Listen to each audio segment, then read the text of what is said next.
আমরা এখন বাজার করতে এসেছি। আর এই দেখুন দেবলিনা এখন বাজার করছে। ঠিক আছে, হ্যাঁ ওটাই ঠিক আছে, বেশি নেওয়ার দরকার নেই।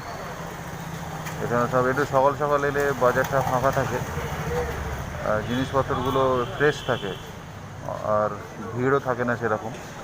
তো সেই জন্য আমরা সকালের দিকেই বাজার টাজারগুলো করতে আসি। আর এই বাজার প্রায় শেষের দিকে, আর যেহেতু আজকে বাড়িতে পুজো আছে সেই জন্য বাজারটা একটু বেশি। কটায় ছুটি নেই? যা, আবার একটার জন্য অন্য জায়গায় যেতে হবে।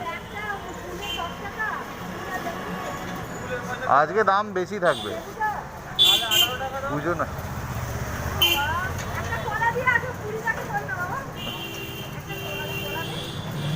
এমননি এমননি বাবা, কত বাজার করে নিয়ে এলে গো। বাজার তো করতেই হবে, সব কিছু তোমার ঘরে ফেললে হবে? বাবা, থ্যাংক ইউ থ্যাংক ইউ।